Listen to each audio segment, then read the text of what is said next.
And so I think that there can be no reasonable dispute, given that we do have a federal statute with the proposition that as a general proposition, the rules apply.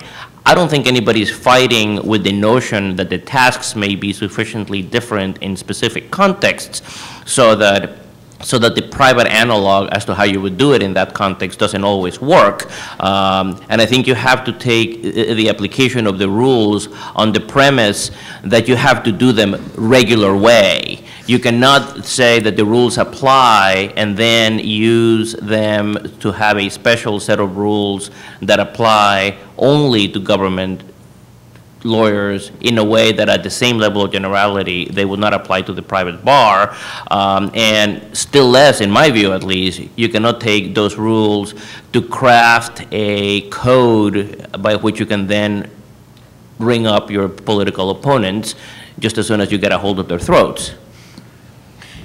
I'll just very quickly comment. The reason that I didn't talk about that is I wanted to make the argument a little harder on myself, because I think it's too easy sometimes to say government lawyers have a higher duty. They have a duty to the public interest or whatever. And that then allows exactly the sorts of things we're worried about here to get smuggled in. For someone to say, you didn't act in the public interest, you did something wrong in kind of general terms, and you violated this higher duty. I just wanted to cut that off completely and say that I'm going to assume the obligations are the same. Lawyers acting in an advisory capacity in government or private practice have the same obligations. There's no doubt there is some talk, there's a whole literature on OLC, and there's a debate about whether OLC should be a neutral expositor of the law or an advocate like any other. And so I just wanted to assimilate it to the private side to make it in some ways harder on myself. All right, another question. This question for Professor Wendel.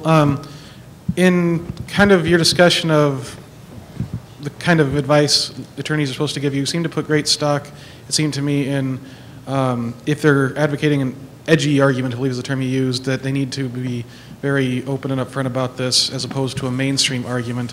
And maybe this is too simple of a question, but it strikes me as not an easy proposition to define a mainstream argument. I mean, if an argument's made in good faith with solid reasoning, it seems to me very tricky to define what is a mainstream, quote-unquote, argument. How would you go about defining what a mainstream argument is in those kind of contexts? Well, I would do it ostensibly. I mean, I guess I see this, I teach torts too, in addition to doing professional responsibility, and I grade hundreds of torts exams. It's my singular misfortune to have to do that. I love my job, but I hate grading exams. And I think that I could probably give the pile of exams to any torts teacher in the country, and there would be a substantial degree of convergence on the quality of those exam answers. And one of the things that I think we could expect a lot of convergence on is what seems to track the mainstream of tort law in some area. What seems to be a reasonable and competent interpretation of the design defect requirement in products liability law versus that which is kind of out there. That's all I'm trading on. Now, I think there's a tremendous variation in areas of law depending on how much doctrinal development there is, to pick up the previous question, how much ideological conflict there is in the area, how new it is, whether it's kind of evolving or rapidly changing. There can be quite a bit of variation, and there may be no mainstream. I'm perfectly willing to concede that there may be some area of law in which there really isn't a mainstream yet. It's all a mess. And maybe the best we can do is predict trends and say it might be going this direction or this direction. But I don't want to let go of the possibility that there are areas of law in which we could expect substantial overlap among interpreters about what constitutes an argument that is basically okay versus kind of edgy. That's all I'm appealing to here. Can I say something? Yeah, I mean, I think that no one at a very general level would disagree that there are some questions that are so easy that even the Supreme Court of the United States can be 9-0. But you know, the dispute I have is that if you have a heated debate and it turns out to be 5-4, it doesn't make, you know, the four, whether they're the left or the right, bad people, wrong, stupid, or unethical. And the problem with the mainstream is that there are lots of issues in law that instead of being subject to the widespread consensus of all thinking lawyers are fairly disputed, and these issues only come up in those contexts. All right, another Hi. question. I think I understand now what Justice Scalia meant when at last year's convention someone asked him what should law schools be doing better, and he said they should be teaching students how to be lawyers, not law professors. Wow. Ouch.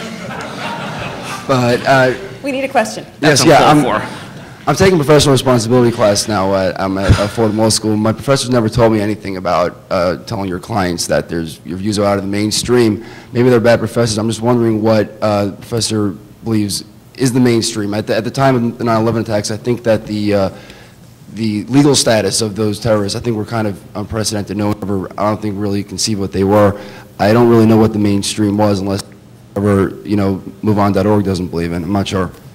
All right, I think we just kind of covered the subject of how you determine what is mainstream, but if you have anything else to say? Well, no, I think it's specific to each issue. It's hard to talk about the torture memos in general because there are so many different legal issues, some of which were fairly well settled, some of which were not.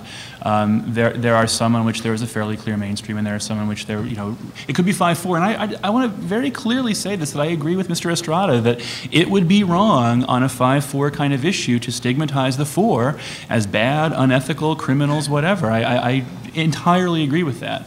So there's not a dispute between us among that. The question is, what happens if do we give up the possibility of saying this advice is so outside the norm that it constitutes facilitating unlawful conduct? And that's all I'm arguing for. Now, as for what issues constitute the mainstream in the torture memos advising, I hate to go back to this, but I think the whole statutory interpretation exercise using the Medicare statute to define severe pain is just bad statutory interpretation. And I think most scholars of statutory interpretation on either side of the aisle would look at that and go, oh, come on. That's reading the words way out of context and actually gets the syntax and the logic of the statute wrong, and it's just bad statutory interpretation. I don't think you'd get disagreement. If you put that in a non-ideological setting, if you had that as an exam on a legislation final, I think you'd probably get pretty widespread consensus on the proper interpretation of those words in the statute. There are other cases which are harder, so I think it's very contextual. I'm not saying this is one of these in all times and in all places kind of analyses. It really does vary with the particular area. Just quickly. I think I have probably read pretty much everything that has been said is wrong with these memos. And I've always been struck about this particular one, because if you actually take the trouble to go look at the memos, they say there is nothing that, other than the dictionary definition, that we can turn to sort of tell you what this term means. We have looked at whether Congress has used this phrase in other statutes just to see what help it may be, and this is what these other statutes say.